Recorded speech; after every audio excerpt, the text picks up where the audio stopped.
The armored Bentley glided through the iron gates of the Kang estate 72 hours before it was expected. Kang Min-Jae sat in the rear, the soul rain blurring the neon skyline behind him, but it was the stillness of the gardens that felt like a needle against his throat. The driveway should have been lined with his iron guard. Instead, the gravel was undisturbed, and the house stood like a tomb, every light in the master wing burning a cold, defiant white against the midnight gloom. Soo-Yeon had texted him an hour ago, claiming she was retiring early with a migraine. She had sent a heart emoji. She had told him to fly safely. She had lied. He moved through the foyer, his footsteps swallowed by the heavy silk rugs, but the atmosphere hit him first. It wasn't the scent of his wife's jasmine or the familiar cedar of his cigars. It was the sharp, metallic tang of gun oil and the ozone of a jammed signal, the smell of an ambush masquerading as a home. Fury, cold and jagged, crystallized in his chest.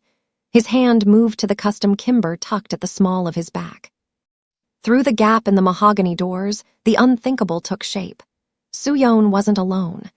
She was pressed against the vanity, her hands trembling as Detective Lee Sunwoo, the man who had spent a decade trying to cage Min-Jae, leaned into her space, his fingers tracing the edge of the safe hidden behind their wedding portrait. The pressure of the blade against his throat was absolute, but it was the voice, low, steady, and devoid of the subservient lilt he had heard for 3 years, that truly paralyzed him. "If you cross that threshold, you're a dead man, sir," Comfort whispered. Min-Jae's muscles were coiled like a viper's, his heart hammering against his ribs in a syncopated rhythm of rage and confusion. He was a man who moved mountains in the soul underworld, yet he was being pinned by a woman who, until 5 minutes ago, he had only known for how she liked his tea. "Step back, slowly," she commanded. He obeyed, not out of fear, but because of the terrifying competence in her eyes. As they retreated into the shadows of the arched hallway, Comfort reached into the pocket of her crisp uniform and pulled out a handheld tablet. The screen flickered to life, showing a thermal feed of the bedroom door he had been seconds away from kicking down. "Look at the hinges," she murmured. Min-Jae squinted. Traced along the frame was a microfilament wire, almost invisible to the naked eye, connected to a block of plastic explosive no larger than a deck of cards. It was a vacuum-sealed pressure charge. If he had opened that door to exact his revenge, the entire master suite would have become his funeral pyre. "Who are you?" Min-Jae's voice was a jagged rasp. "You aren't a maid." "I was sent here by the NIA to monitor Chairman Han's expansion, but my objectives changed when I realized he wasn't just competing with you. He was hunting you," Comfort said, her gaze never leaving the door. She didn't look like a domestic worker anymore. She looked like a predator. "I've been intercepting the detective's communications for weeks. That man in there isn't just sleeping with your wife, sir. He's holding a remote detonator in his left hand under those sheets. He's waiting for the sound of your footsteps." Min-Jae felt a cold sweat break across his brow. The betrayal he thought he was witnessing was transforming into something far more intricate and lethal. "And Soo-Yeon?" he asked, the name tasting like ash. Comfort's expression softened, just a fraction. "She's not the one planting the file, Min-Jae. She's the one trying to find where they hid it before they kill you both. She's been playing a role to keep that detective in the room and away from the server. She's not your betrayer. She's your shield." The white-hot fury that had consumed him moments ago didn't vanish. It evolved. It turned into a cold, calculating resolve. He looked at the woman he had treated as furniture for years and saw, for the first time, the ghost that had been guarding his life. "What do we do?" he asked. Comfort tucked the tablet away and checked the suppressed sidearm strapped to her thigh, hidden beneath the hem of her apron. "We stop being the prey. But first, we have to get out of this house before the rest of Han's cleaners arrive." The shadows of the corridor seemed to press closer as Comfort led Min-Jae into the service pantry, a windowless room that smelled faintly of lavender and floor wax, the only place in the estate not currently bugged by the detective's surveillance team. She didn't waste time. With a flick of her thumb, she navigated the tablet to a hidden encrypted folder and handed it to him. "You need to see why she's doing this, sir. Fury won't save her, but the truth might." The video was grainy, shot from a high angle in what looked like a damp basement in the industrial district of Incheon. Min-Ye's breath hitched. In the center of the frame was a young man strapped to a steel chair, his face bruised but his eyes burning with a familiar, stubborn defiance. It was Soo-Yeon, Soo-Yeon's younger brother, the only family she had left. A shadow moved into the frame, a man with silver hair and a smile that never reached his cold, dead eyes. Chairman Han Di-sung. He leaned down, whispering something into the boy's ear before looking directly into the camera. "Tell your sister that the ghost file must be in place by dawn." Han's voice crackled through the tablet's small speakers, sounding like dry leaves skittering over pavement. "If the police don't find the evidence they need to bury Kang Min-Jae, they will find your brother in the Han River instead. One life for an empire, Soo-Yeon. It's a generous trade." Min-Jae's knuckles turned white as his grip tightened on the device. The unthinkable act he had witnessed through the bedroom door, the proximity of the detective, the hushed whispers, the betrayal of his bed, wasn't a choice. It was a ransom payment. Every second she spent with Lee Sunwoo was a second she bought for her brother's life.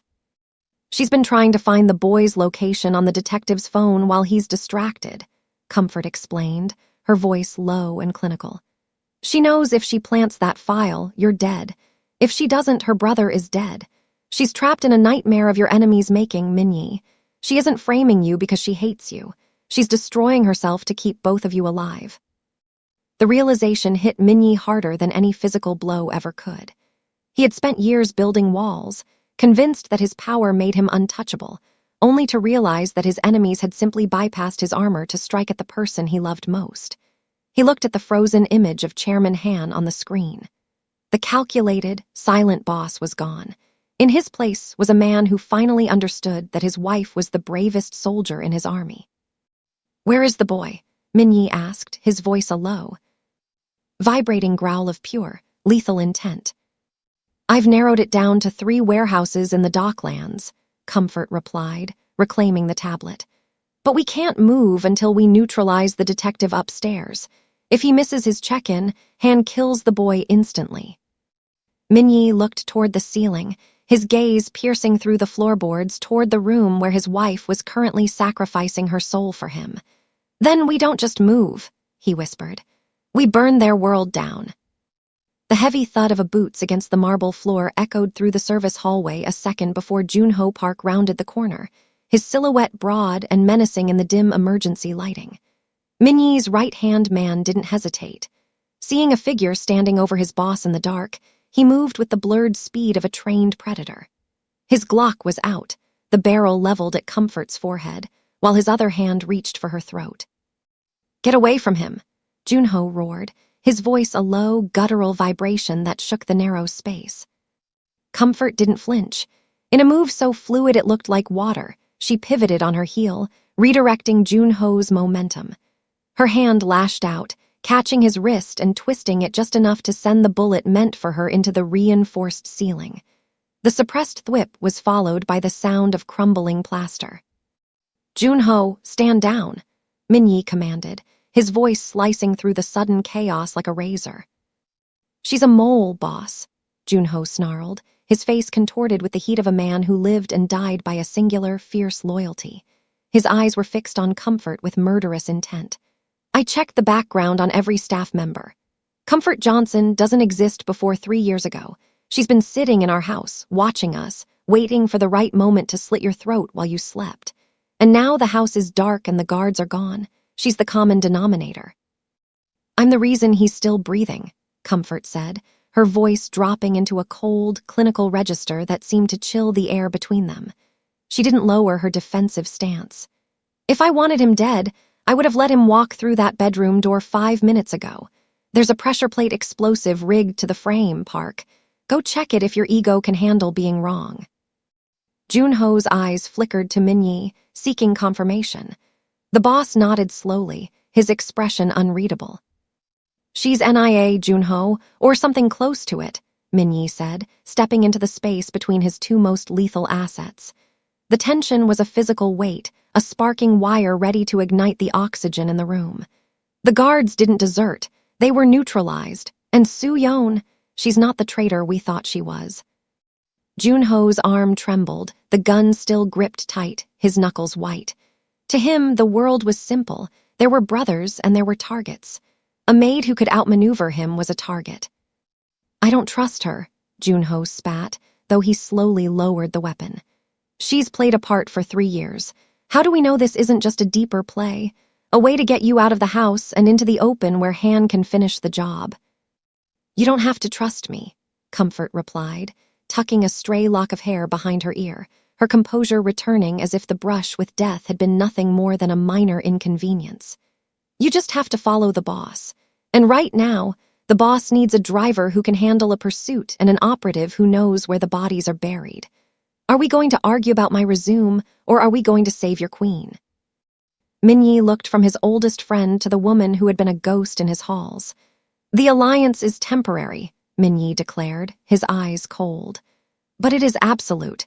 Junho, get the SUV. Comfort, you're with me. If either of you hesitates, we all die. The black SUV cut through the downpour like a shark through dark water, pulling to a halt behind a stack of rusted shipping containers at the Incheon docks. The air here was thick with the smell of brine and industrial rot. Junho stayed with the engine running, his hands white-knuckled on the steering wheel, while Min-Yi and Comfort stepped out into the freezing rain. Detective Lee Sunwoo was standing under the flickering amber glow of a lone street lamp, checking his watch with the frantic energy of a man who knew he was playing with fire. He had slipped out of the estate through a secondary exit, unaware that he was being shadowed by the very man he intended to ruin. In his hand, he gripped a ruggedized silver thumb drive, the first half of the ghost file. He's nervous, Comfort whispered, her figure almost invisible against the backdrop of metal and shadow. She held a suppressed pistol low at her side, her eyes scanning the cranes above for snipers. He's expecting a courier from Chairman Han, not a confrontation. Min-Yi stepped into the light, the rain slicking his black hair back, his tailored suit soaking through until it looked like armor. When Lee saw him, the detective's face drained of color, his jaw dropping in a silent plea for a reality that wasn't currently happening. He reached for his service weapon, but the click of Comfort's safety coming off behind him froze his heart. Don't, Min-Yi said, his voice a low, terrifying calm that carried over the rhythmic drumming of the rain. If you pull that trigger, you won't live long enough to hear the gunshot.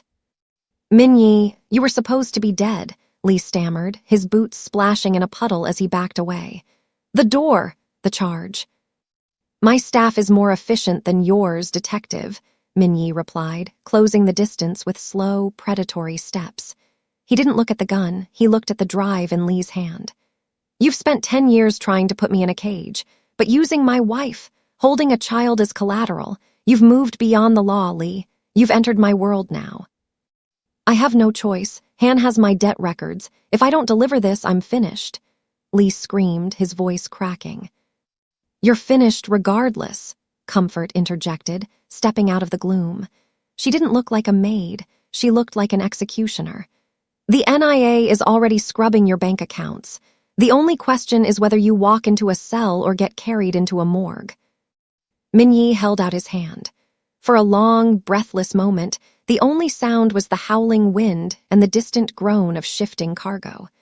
Then, with a trembling hand, Detective Lee dropped the silver drive into Min-Yi's palm.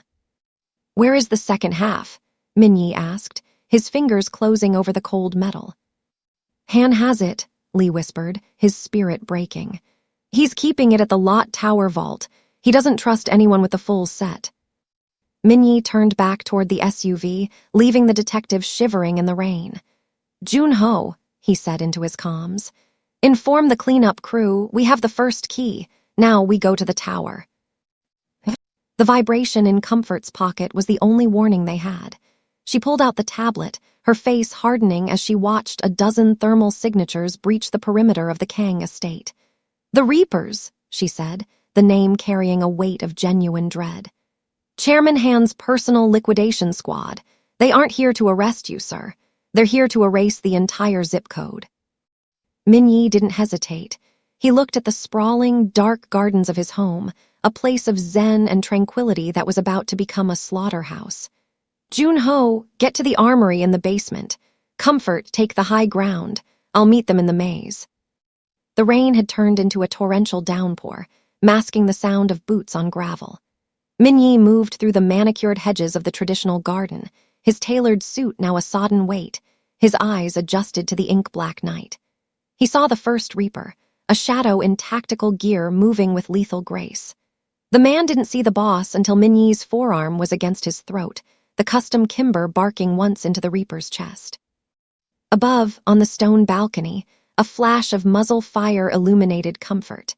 She moved with a frightening, mechanical precision, dropping 2 more Reapers before they could even level their rifles. She was a ghost in a maid's uniform, a guardian angel with a high-velocity barrel. "Boss, left!" Junho's voice crackled over the comms just as a grenade detonated near the koi pond. The explosion sent a geyser of mud and ancient stone into the air. Min-Yi rolled behind a granite lantern, his breath coming in sharp, controlled bursts. 3 Reapers converged on his position, their laser sights cutting through the mist like red needles. He felt the familiar surge of the dragon, the cold, ruthless persona that had built his empire. He stepped out into the line of fire, his weapon an extension of his will. Double tap, pivot, reload. The garden was a symphony of chaos, the scent of wet earth mixed with the sulfur of gunpowder. Amidst the violence, Min-Yi realized that for the first time in years, he wasn't fighting alone. He could hear Junho's rhythmic fire from the terrace and see the tactical flare's Comfort deployed to blind the enemy. The last Reaper fell near the stone bridge, his blood swirling into the dark water. The silence that followed was heavier than the gunfire. Min-Yi stood amongst the bodies of the most feared men in the underworld, his chest heaving. "Status," Min-Yi rasped into the mic. "Perimeter clear," Comfort's voice came back, steady and cool. "But Han knows now. He knows the hit failed. He'll be moving Soo-Yeon and your wife to the tower immediately." Min-Yi looked up at his home, the lights flickering as the backup generators kicked in. The sanctuary was broken, but the man inside was finally awake. "Let him move them," Min-Yi said, his eyes burning with a dark, predatory light. "It just makes it easier to find him." In the heavy, ringing silence that followed the garden massacre, Min-Yi retreated to his private study. His hands, still steady from the adrenaline of the kill, trembled as he opened a hidden digital locker Comfort had flagged. Inside was a single video file, time-stamped only 2 hours before his early arrival. Soo-Yeon appeared on the screen, sitting at the very desk where Min-Yi now sat. She looked exhausted, the sharp lines of her elegance softened by a profound, hollow grief. There was no Detective Lee in the frame, no Chairman Han, just the woman he loved, speaking to a camera she hoped he would never have to see. "Min-Yi," she whispered, her voice a fragile thread that threatened to snap. "If you are watching this, it means I failed to find Soo-Yeon in time, and it means you've come home to a house full of lies." She took a shuddering breath, her fingers twisting her wedding ring, the one Min-Yi had placed there with a promise of eternal protection. "Chairman Han thinks he has won. He thinks I am a broken bird who will plant his ghost file to save my brother, but he doesn't understand what it means to be the wife of the dragon." She looked directly into the lens, and for a moment, the secretive, complex woman he had struggled to understand was replaced by a warrior of absolute clarity. "I have rigged the drive," she said, her voice growing cold, sounding more like Min-Yi than he ever realized. "The moment the detective attempts to upload the final sequence at the tower, the hardware will trigger a thermal surge. It will ignite the server room, but I've made sure it won't happen until I am standing right beside him. I am going to take the detective, the file, and Chairman Han's leverage into the fire with me. It's the only way to ensure your empire stays clean, Min-Yi. It's the only way to make sure they can never use me against you again." She reached out, her hand hovering over the screen as if she could touch his cheek across the digital divide. "Don't come for me. Take Soo-Yeon and run. My life was always yours, and now my death will be your shield. I love you, Min-Yi, always." The screen went black. Min-Yi sat in the darkness, the weight of her sacrifice crushing the air from his lungs. She hadn't been betraying him. She had been preparing a suicide mission to act as his final line of defense. She was going to burn herself alive to keep his hands white. Sir, Comfort's voice came through the comms, soft but urgent. The transport is moving. They're taking her to the tower for the final upload. Min-Yi stood up, his face a mask of cold, terrifying resolve. He didn't look like a businessman anymore. He looked like a god of war who had just found something worth dying for. She thinks she's a sacrifice, Min-Yi whispered into the darkness. But she's my queen, and I don't let my queen burn. The Lot World Tower pierced the soul clouds like a glass needle, its upper floors bathed in the artificial glow of 1,000 status-seeking elites. To the world, this was Chairman Han's victory lap, a charity gala celebrating his philanthropy. To Min-Yi, it was a vertical fortress. He stepped out of the black sedan, the heavy rain finally giving way to a cold, biting mist. He looked every bit the billionaire philanthropist, his dark suit tailored to a lethal edge, but it was the woman on his arm who drew the room's collective breath. Comfort had traded her maid's apron for a floor-length gown of midnight silk. Her hair was swept up in a sophisticated chignon, and the diamonds at her throat hid the thin wire of a tactical transmitter. She didn't look like an operative. She looked like a queen who had finally decided to claim her throne. "Remember, sir," she murmured, her lips barely moving as they ascended the glass elevator. "The chairman expects you to be dead or in hiding. Your presence here is the ultimate disruption. Use the shock to keep his eyes on you while I locate the vault access." "I don't plan on hiding, Comfort," Min-Yi replied. His voice a low, vibrating bass. "I want him to see me coming." The doors opened to a sea of tuxedos and champagne flutes. The room went silent in a rolling wave as Min-Yi strode onto the floor. Heads turned, whispers hissed like steam, and the security detail scrambled for their earpieces. At the far end of the ballroom, standing near a wall of glass that overlooked the shimmering city, Chairman Han froze.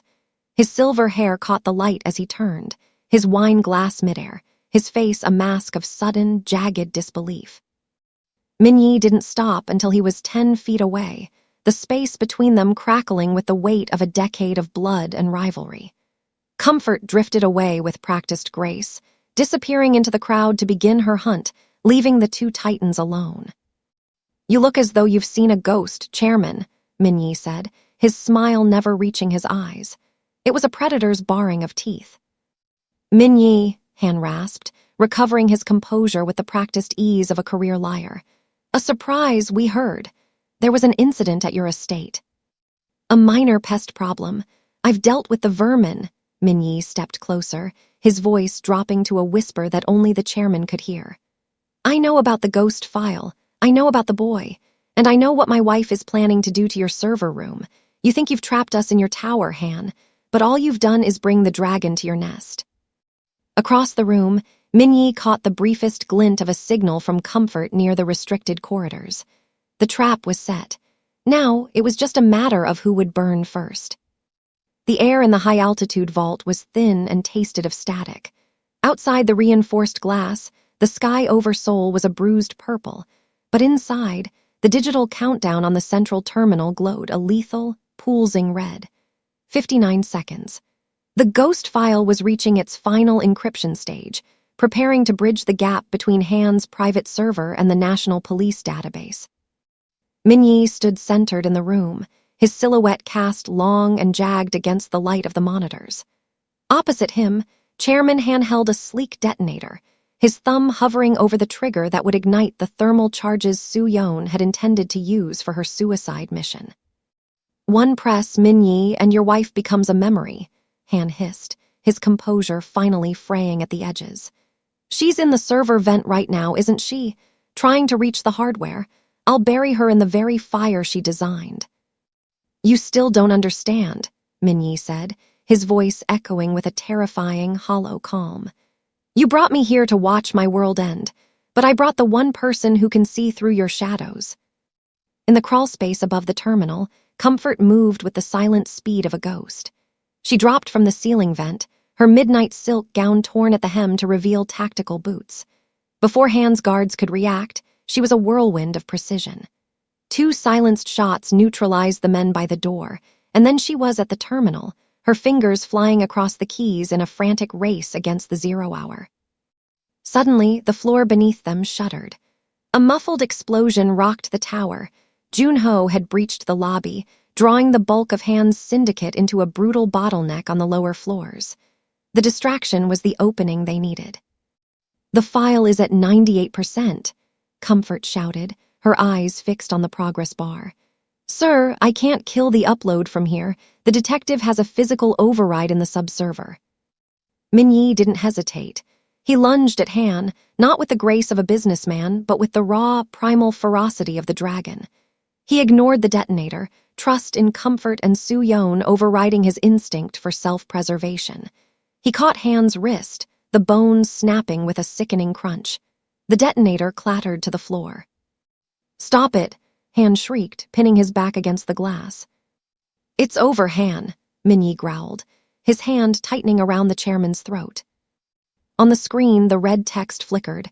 99%, 100%. "Upload complete," the computer voice chimed. Han let out a jagged, triumphant laugh. "You're done, Min-Yi. The police have everything." Comfort looked up, a cold, sharp smile playing on her lips. "Check the destination address, Chairman." Han's eyes darted to the screen. The file hadn't gone to the police. It had been redirected to the National Tax Service and every major news outlet in Asia, not Min-Yi's files, but Han's own internal ledgers and the blackmail tapes of the detective. "I didn't stop the upload," Comfort said, standing tall as the server room began to hum with a harmless, cooling fan. "I just changed the contents. You didn't bury the dragon, Han. You just gave him your throne." The aftermath of the Lot Tower collapse was not measured in rubble, but in the silence of a city watching its titans fall. By daybreak, the ghost file had done its work. Detective Lee was in federal custody, and Chairman Han's assets were being frozen by a dozen different agencies. The corruption that had threatened to suffocate Min-Yi's life was being cauterized by the very light he had helped ignite.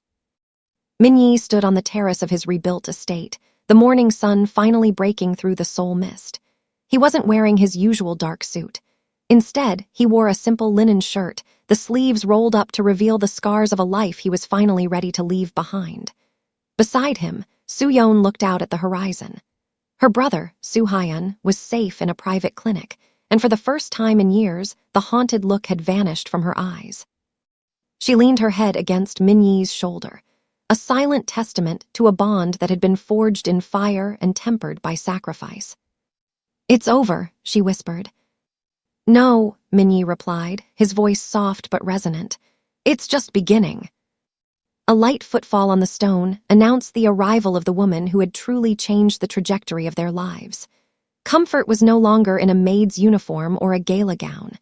She wore a sharp, tactical blazer, her expression as unreadable and composed as ever.